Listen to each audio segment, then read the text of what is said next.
the Gwinnett County is saying the city of Mulberry does not exist. They're not a legal entity. But then to the representatives at Second-Year High School, they turned and said, well, this is Mulberry's responsibility.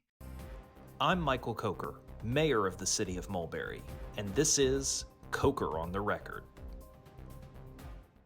Today, we're going to talk a little bit about Mulberry's time and experience with Gwinnett County. And one of the most common questions that I get is, what's been going on with the county?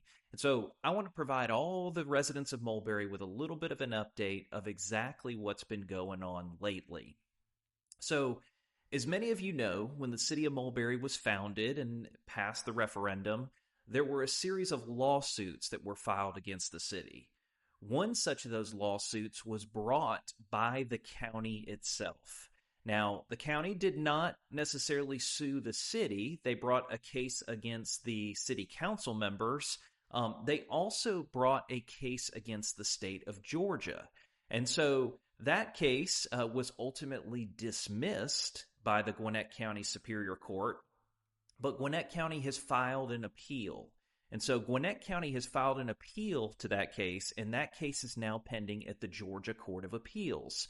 Well, Mulberry has filed a response to that suit in the Georgia Court of Appeals. So we filed our own response. We said, Judge, even though we're technically not a party to this appeal, the city of Mulberry believes that this is very important to us, and this is something that our entire future depends on the ruling here.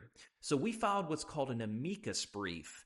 And an amicus brief is just a fancy word of saying, hey, judges, this is an important issue to us, even though we're not a part of the case. So we filed that amicus brief in the Gwinnett County case, but Gwinnett County is still pursuing that action.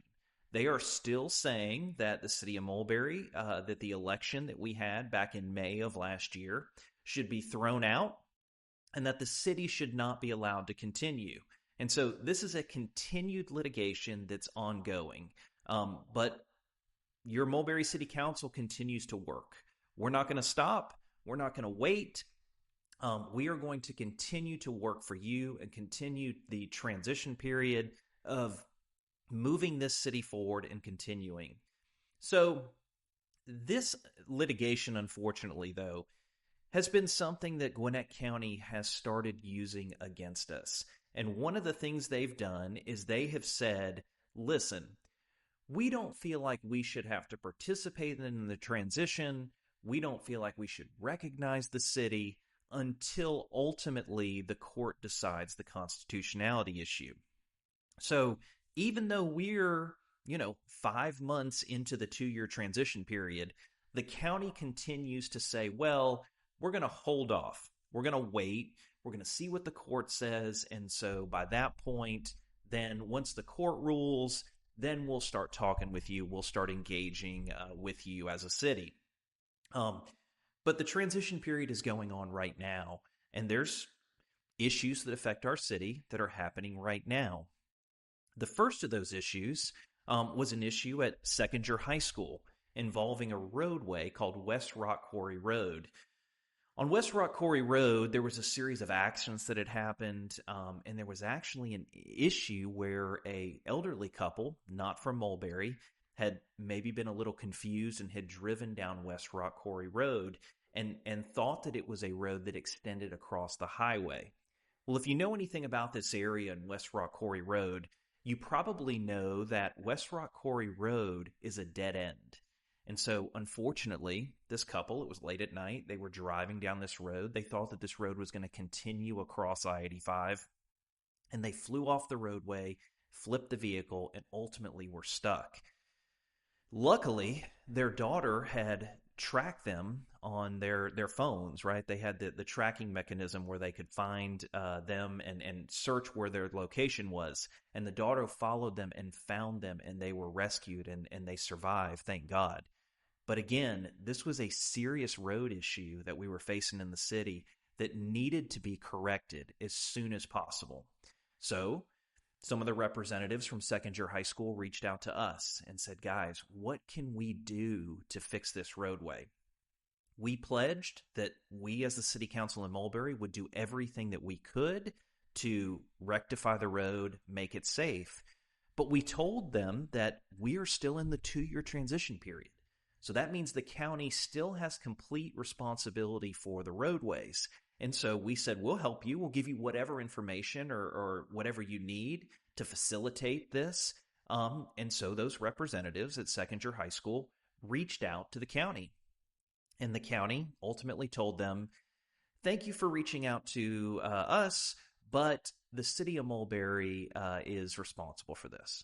So what does that mean, right? It means that on one side, during the lawsuit, the Gwinnett County is saying the city of Mulberry does not exist. They're not a legal entity. But then to the representatives at Seconder High School, they turned and said, well, this is Mulberry's responsibility. So that just kind of shows you what we've been dealing with, what the situation has been with us here in Mulberry, is that we have the county on one side that is saying, hey, this is your responsibility. You're a legitimate city now. But then arguing at the same time in the litigation, no, Mulberry does not exist. Mulberry is not a legal entity.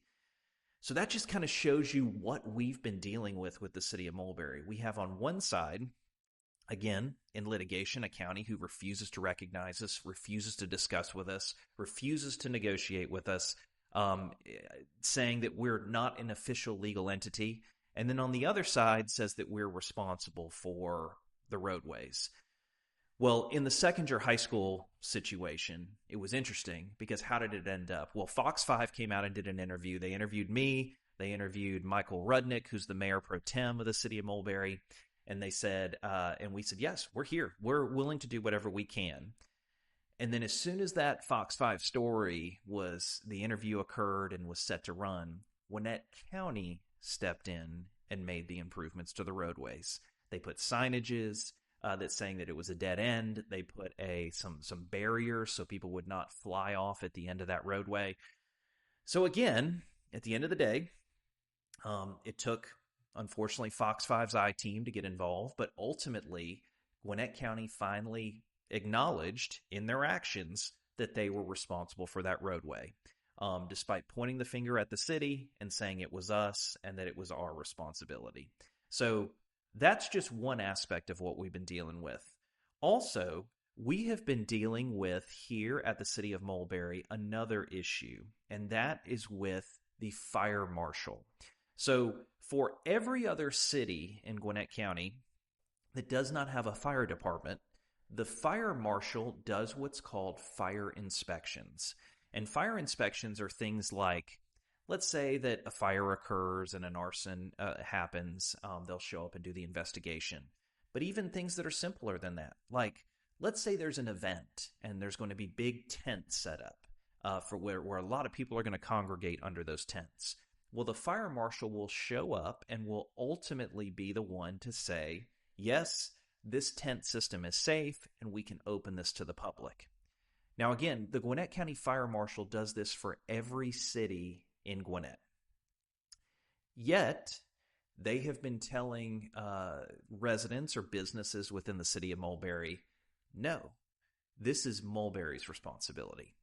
And so, yet again, here's a situation where us within the city of Mulberry, we're paying our taxes, we're paying for fire services, and yet the fire marshal is refusing to come in and do these inspections. And so we've had to pass an emergency ordinance, which gave us the ability to come in and to appoint a temporary fire marshal just for the sole purpose of doing these tent investigations. Because as you may know, we're recording this on May the 1st, and coming up very soon is Cinco de Mayo. And so a couple of our restaurants wanted to have tents set up and have a lot of people to have these Cinco de Mayo celebrations. But unfortunately, where we are today, the fire marshal is refusing to come and do those inspections. And so we had to pass the emergency ordinance, which gave Mulberry the ability to do this so that our businesses could continue without interruption. This also applies to private events, right? So if you had a wedding, for example, and you wanted a big tent set up, the county was threatening that you would not be able to, in essence, have that wedding or have that tent set up because there would not be an investigation. So, just another thing that we're dealing with where our citizens are paying for this service and the county is telling us, no, we are not going to provide that service. So that's something that I would say is definitely something that we've been working on in the city is how can we, as the city council, as the representatives of Mulberry, best continue to serve you, our businesses, and our constituents in light of these situations with the county.